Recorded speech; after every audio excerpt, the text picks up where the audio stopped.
there was a time when Duane "Dog" Chapman seemed invincible. A man who could chase down anyone, anywhere, and still walk away smiling behind his sunglasses. But the truth behind that tough face was far from the fearless hero the world adored. His life became a series of losses, betrayals, and impossible choices that even he couldn't outrun. From the chaos of his childhood to the heartbreak that nearly ended him, every scar told a story of survival, but also of pain. The making of a bounty hunter. Duane Chapman was born on February 2, 1953 in Denver, Colorado to a Navy welder father and a Sunday school teacher mother. His early years were far from the loving family image he would later project. His father, Wesley, known for his boxing skills, had a violent temper and believed discipline came through pain. He often hit Duane with a wooden paddle, leaving bruises the boy tried to hide. His mother, Barbara, prayed for peace at home, but could do little to stop the abuse. Chapman would later admit he thought such punishment was normal. It was only as an adult that he understood how much it had broken him. At 16, unable to take more beatings, Duane ran away from home and joined a motorcycle gang called the Devil's Disciples. Surrounded by drugs, violence, and chaos, he traded sermons for survival. Ironically, that's where his nickname was born. After defending his faith during a bar fight, one biker sneered, "You fight like a dog," God spelled backward. From that day on, he embraced the name Dog, turning it into his identity, armor, and destiny. In 1972, Duane met his first wife, LaFonda Sue Darnell.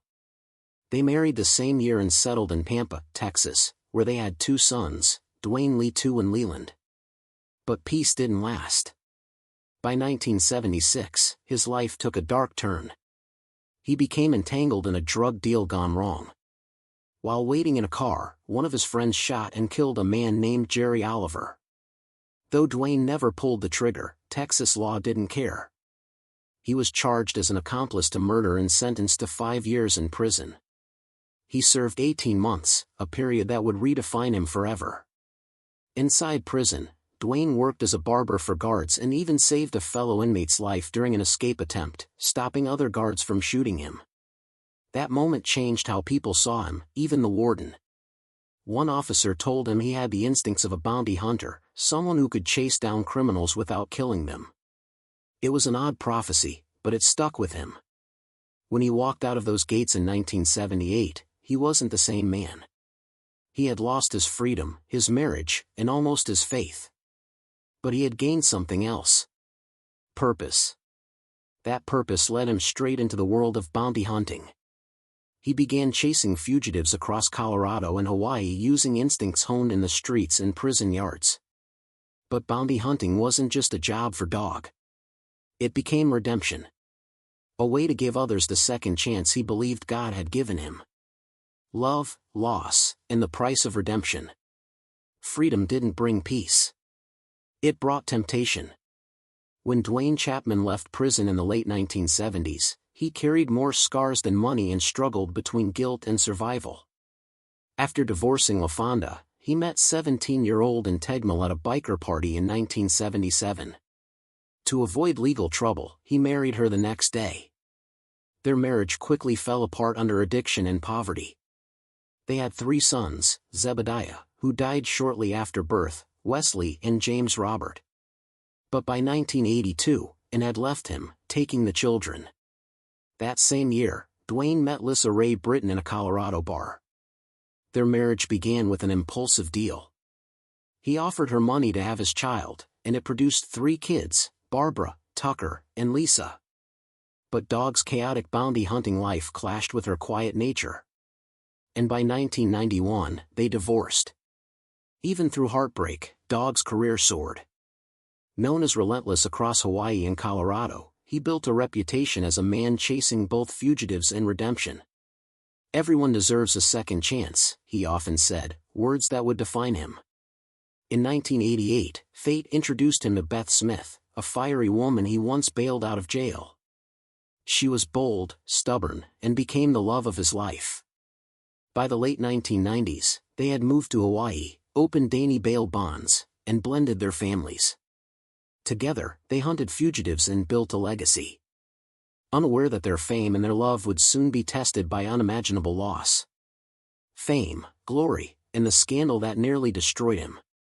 By the early 2000s, Duane "Dog" Chapman was already a legend in bounty hunting circles, but the world didn't know his name until 2003 when he captured fugitive Andrew Luster, heir to the Max Factor fortune in Mexico. The arrest made global headlines, but because bounty hunting was illegal there, Dog Beth and their son Leland were arrested for kidnapping. They spent nights in jail before being released on bail. The charges were later dropped, but the ordeal turned Dog from hunter to hunted and made him famous overnight. In 2004, Dog the Bounty Hunter premiered on A&E, turning his life into television gold. Viewers loved the mix of adrenaline and emotion. Dog's faith, Beth's strength, and their fiery chemistry. Behind the cameras, however, the family was falling apart. His sons, Duane Lee III and Leland, clashed with Beth over money and control, eventually leaving the show. Dog tried to keep the peace, but tension became part of their new reality. Then in 2007, a leaked phone call changed everything. Dog was caught using a racial slur while speaking about his son, Tucker's girlfriend. The backlash was swift. A&E suspended the show, sponsors fled, and his reputation crumbled. Dog went on CNN, apologized publicly, and asked for forgiveness. After months of silence, A&E brought him back. But he was never the same. The fame that once felt like victory now felt like a curse. By the time Dog the Bounty Hunter ended in 2012, the man who once chased fugitives across Hawaii looked tired, broken, and lost. A hero undone by the very spotlight that made him. The love that saved him and the loss that broke him. By 2017, Dog and Beth Chapman were more than TV stars. They were a symbol of strength and devotion. But that year, everything collapsed when Beth was diagnosed with stage 2 throat cancer. Dog was crushed, powerless to protect the woman who had stood beside him through every fight. Their battle was captured in Dog and Beth Fight of Their Lives, showing fans a man stripped of his armor, terrified of losing his soulmate. For a short while, hope returned. Beth was declared cancer-free at the end of 2017, but by late 2018, the disease had come back, spreading to her lungs. Still, Beth refused to give in.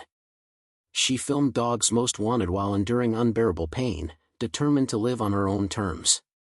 On June 26, 2019, at just 51, Beth died in Honolulu with Dog holding her hand. "Let me go," she whispered.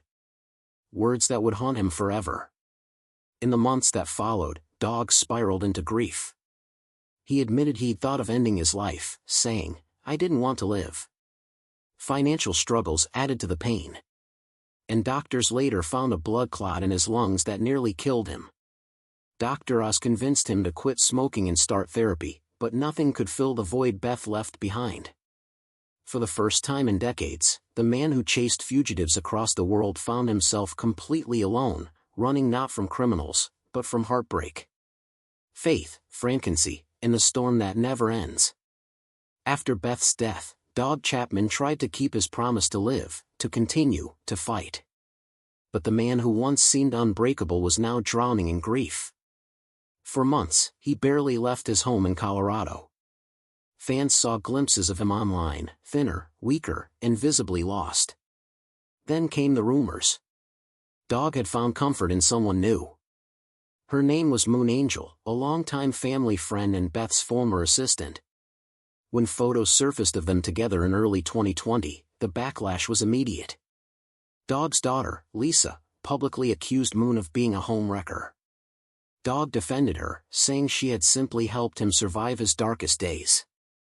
But in February of that year, during an emotional appearance on the Dr. Oz show, Dog suddenly proposed to Moon on live television. She refused, insisting they were only friends. Dog later admitted it was never serious. He just wanted to see how the world would react. The world, as expected, wasn't kind. Then quietly, something real began. That same year, Dog met Francie Fra, a Colorado rancher who had also lost her spouse to cancer. They started talking after Dog called Francie's late husband's phone to hire him for landscaping work. Frankency answered, and instead of a business call, it became a conversation about loss, faith, and survival. Both were broken people searching for meaning. Within months, that shared grief turned into love. By May 2020, Dog proposed, saying God had brought them together. Many fans criticized him for moving on too fast, but Dog insisted Beth would have wanted him to find peace. "Francie knows my pain because she's lived it," he said. "When we talk about our late spouses, we heal a little each time." In September 2021, the two married in a private ceremony in Colorado, surrounded by close family. Together, Dog and Frankency began to rebuild not just their lives, but their purpose. In 2023, they moved to Marco Island, Florida, before settling in Georgia, where they founded the Dog Foundation, a nonprofit offering housing, counseling, and life skills training to survivors of human trafficking. Dog started speaking at Christian events and writing a new book, 9 Lives and Counting, which he described as his testimony of faith. He told the news press in 2023, "God took my pain and turned it into purpose, but peace never stays long in Dog's world." On July 19, 2025, tragedy struck again. His stepson, Gregory Z., Francie's son from a previous marriage, allegedly accidentally shot and killed his own 13-year-old son, Anthony, in Naples, Florida. The news stunned the Chapman family. Dog and Frankency released a joint statement calling it an incomprehensible, tragic accident. Dog later told friends he had no words, only prayer for a man who had seen death in every form on the streets, in prison, in his own home. This one was almost too much to bear. Even as he comforted Frankency, Dog was haunted by the ghosts of the past. His daughter Barbara had died in a car crash back in 2006 on the eve of his wedding to Beth. Now another young life was gone. "We are a family that knows tragedy too well," Dog told a pastor in Georgia. "But we still believe in grace." Despite everything, Dog keeps going.